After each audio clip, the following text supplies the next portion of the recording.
We are doing a Bible study in book of Ruth, chapter 1, verses 16 to 17. Hi, everybody. So today we are going to learn, it's a Bible study in the book of Ruth. And we are going to go in chapter 1, verse 16 to 18. And I'm going to read it for you. Right, here we are. But Ruth replied, "Don't urge me to leave you or to turn back from you." Let me flip the page.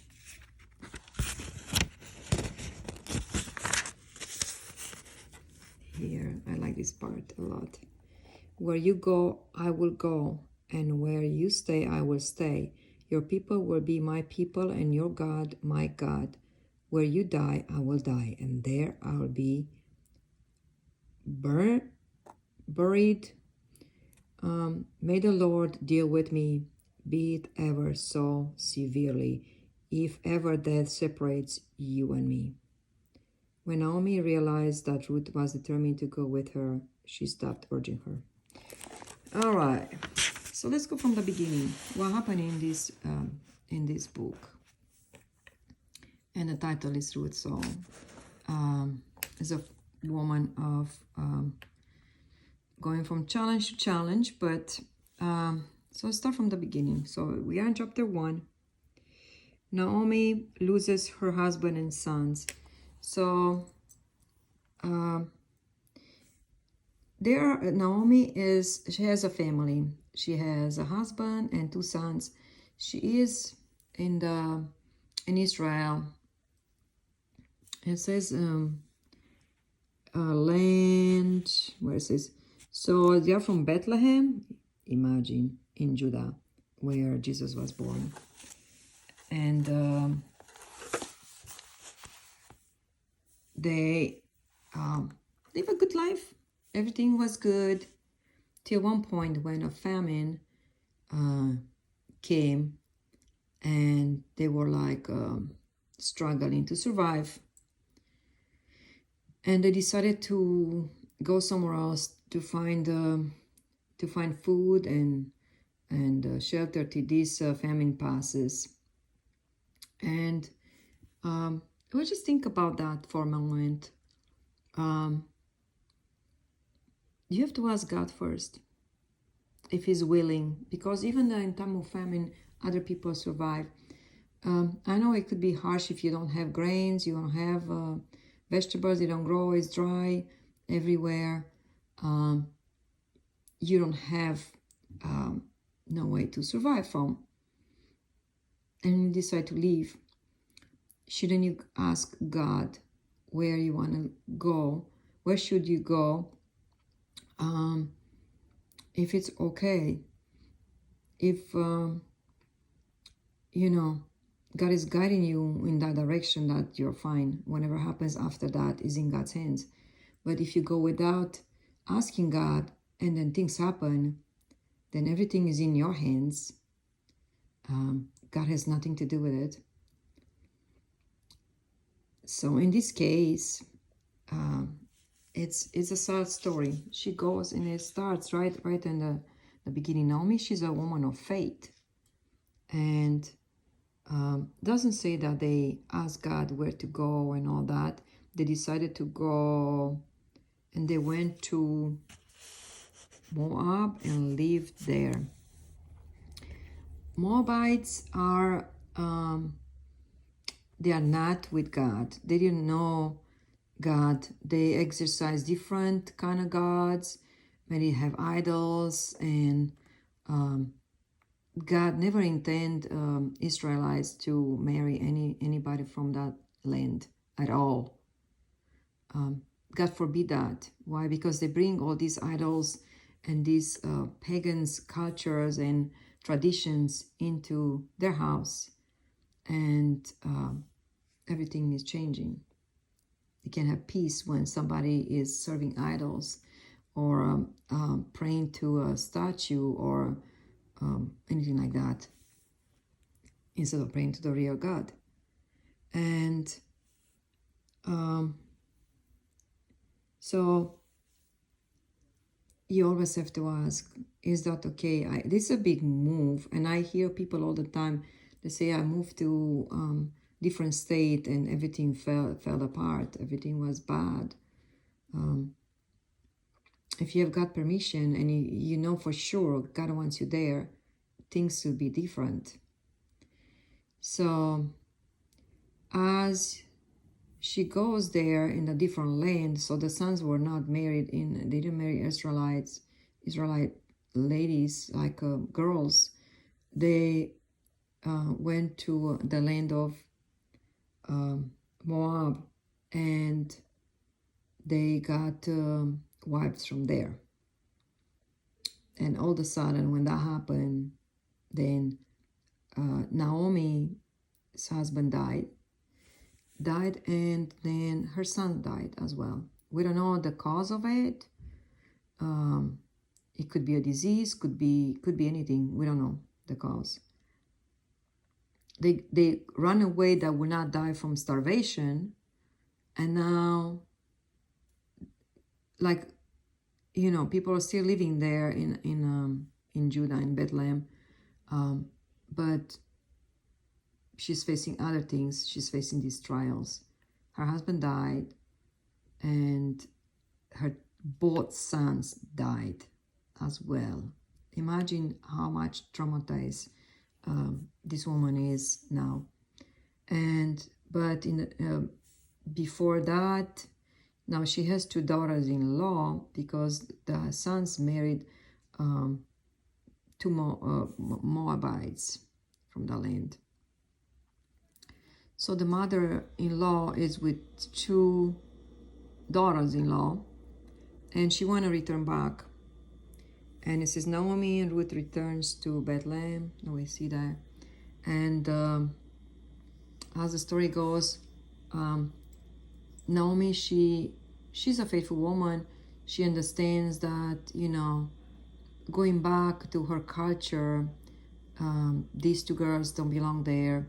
You know, it's different tradition, different culture, and they didn't want to pull them out from theirs. So they were nice to her family, to her sons, but now this says, I can get any more sons for you. You understand that? Go back to your mother, and you can marry somebody else from your land. But guess what? Ruth is one of her daughters-in-law. And what it says here, I underline it. As this is verse 14. Let me see if I can put the lights there. This they wept aloud again. Then Orpah kissed her mother-in-law goodbye, but Ruth clung to her. So Orpah was the other one. She cried and wept and all that, and she understood, yes, she's right about it. I go back to my mom, and then she will find somebody else to get married and have children. But Ruth clung to Naomi. And then now we're going into our, close to our verses. But it says, look, said Naomi, your sister-in-law is going back to her people and her gods. Go back with her. That's her advice. So Naomi is advising her daughter-in-law, Ruth, to go back to her gods, her people, and her gods. And maybe that's the reason that her husband and the 2 sons died. They went without God's permission. And not just they married 2 women that they were not actually, according to Jewish law, to marry. So then we go back, and it says, do not urge me. I like Ruth here, she is special. She's different. She is different. She's different than the other one. She sees that her mother-in-law is by herself, lost her husband and 2 sons. Now she's going to go back by herself, but she saw something in her mother-in-law that she didn't see in her gods that she was serving and her people that she grew with, she saw something different. Naomi was different. I can portray she's kind and nice, helping others, did her best, and didn't have nothing bad to say about people. And Ruth, she clung to her. She wanna be like a mother-in-law. Naomi gave a good example to Ruth. She saw how she was, and she saw the character, the nice tender heart, and she didn't want to lose her. She's like, how she's going to go by herself, having nothing, and I had to go with her. And then she says, and may the Lord deal with me be ever so severely, if even that separates you and me. And not just that, she says, like, your people will be my people and your God my God. So she decided she will not go back. And Naomi didn't bother her, didn't urge her no more to go back to her people. Now they go back, but I think she goes back to the house she had. I guess by the culture, they don't take the land, and whenever they had before, she still had, but it was an empty house, just Naomi and Ruth. They had nowhere to help each other. In that time is the man who brings money to the house. The woman was just dealing with the kids, with the family, with everything that was involved in the family. The man was the one who was having the money, for the family. And now there's like, how are we going to survive? So Ruth, she goes behind in the field. She goes in the field, and she goes, it's called gleaning, like after people were like getting all the grain.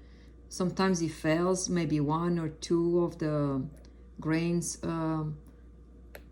like sticks on the floor.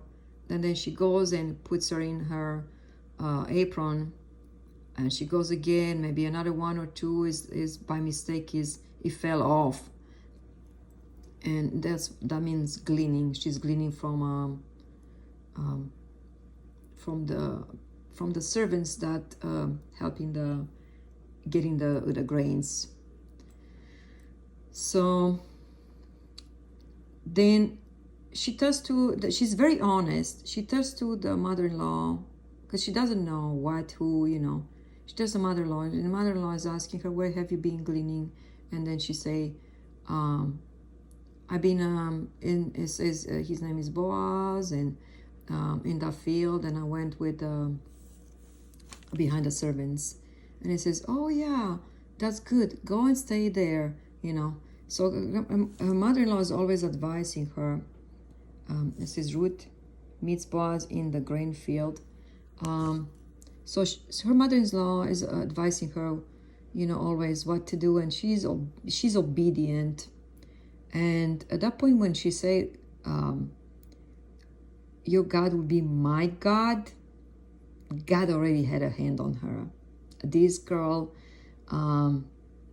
she's young and didn't have children yet when the husband died so early in his life, and but God touched her when she say, let your God be my God, told her mother-in-law. In that moment, Naomi's God became Ruth's God, and then is guiding her in the field what to do, and she has a tender heart. She has compassion for her mother-in-law, and will do it, like let the mother-in-law, because she's in old age now. She's not like young to go in the field and bend and get all these little sticks of the grain with the grain on.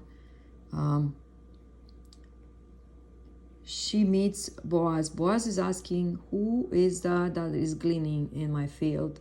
And they says, oh yeah, it's she came with Naomi, and he realizes that Naomi is his family, is a part of his family. And Boaz is a rich man, as is portraying here. Like, he has a field, he has house, he has servants, which Naomi has nothing. So so got a knowledge of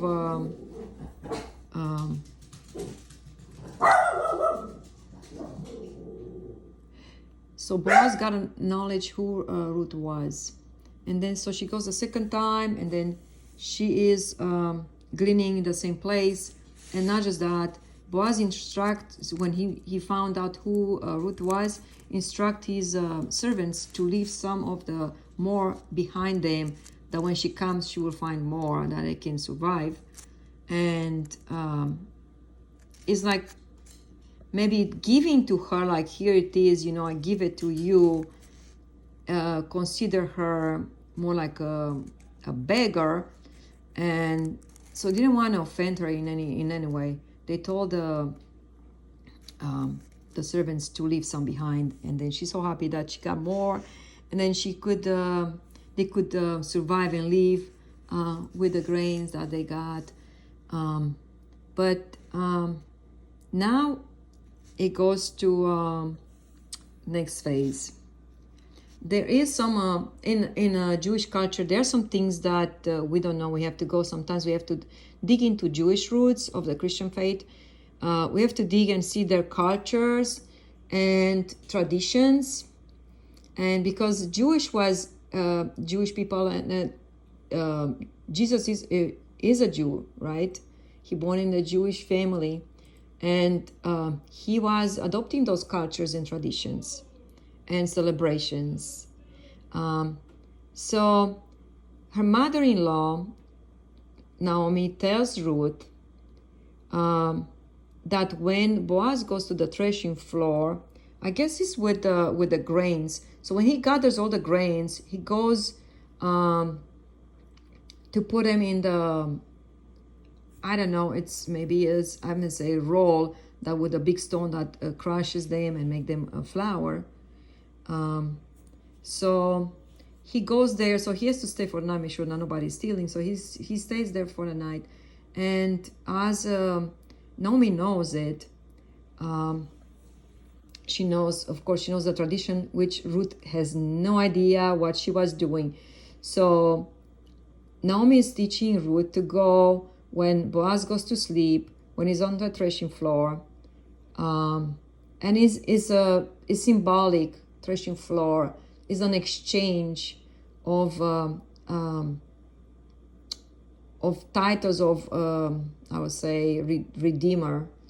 He's like more like a redeemer of the family, and to let him know that she is ready to be redeemed into the family. Ruth is teaching, Naomi is teaching Ruth what to do. So she does go when after he sleeps, and it says, uncover his feet and just sleep beside him, by his feet. What it means when you are somebody's feet, that you consider yourself, you are his servant. So she comes with a servant attitude and action, She's uncovering his feet. That means that, I guess in the culture, means like I'm ready to be redeemed. She sits beside it. I'm by his feet. I am your humble servant, and I want to be redeemed. And he could redeem her if he wanted to. And we'll go next phase when he does wake up, because probably feels his feet are cold, and he's like, he's trying to get, I would say the blanket. It's not like we have the blanket here, but he's trying to cover. He's like, how come my feet are like cold over the night? And he's trying to cover his feet, but he sees this woman at his feet, and he's asking like, who are you? And Ruth say, I'm I came with Naomi, that's my mother-in-law, and he immediately knows what to do. Some people, they say, some scholars, they say it's more like a proposal, like a marriage proposal. In that time, the man has to come and propose, and it's a tradition like how to come and what they do and all that. But in order to be redeemed, he has to have the king's man, like to have the authority, like in the line. They're like who can marry in their family line, and he was one of them, but it was somebody else ahead of him. And then so I had to go more like a court, which is in the marketplace. They go together with the other ones that can redeem her as well. What it means, they have to get married in order for the name to be redeemed, for the generation to go to keep going. And this gentleman that was in the line that first in line to redeem Ruth, he said that then you have to, if you redeem like all the family, you have to marry her. And then he says like, oh no, I can't do that. Like all her house, everything, like she's a Moabite. No, I can't do that. And then he falls on Boaz to redeem her completely by marrying her. And it's a nice story, isn't it? We have a redeemer, for us. We know his name is Jesus. But as the story goes, let me just see. Boaz marries Ruth. So they do get married. And actually Boaz, he liked her from the beginning. He saw her tender heart to help. And because of that, he fell in love with her. She's coming like a servant. She's coming from a different country and trying to help her mother-in-law, which she doesn't even know this tradition, but she embraced the real God, the God of Abraham, Isaac, and Jacob, and she deserved all that. So they did get married, and so she does get redeemed completely in God's family. And guess what? They have a son. Naomi gains a son, which is Boaz. And Boaz with Ruth, they have a son as well. His name is, it says here, Obed. And guess who is Obed? Obed will become, as in Jesus' line, but Obed is King David, yes, King David grandfather, because Obed has Jesse and Jesse has David. So God is using a Moabite that comes to God completely because of her tender heart, her character, they want to help, uses her, and she's redeemed to God's family, and uses her lineage. They will be like David's lineage and Jesus' lineage as well. And I say it's not too late for you to be redeemed in God's family if you watch this Bible study. So I hope you enjoyed this as much as I did. And till I see you next time, I will say goodbye and stay blessed.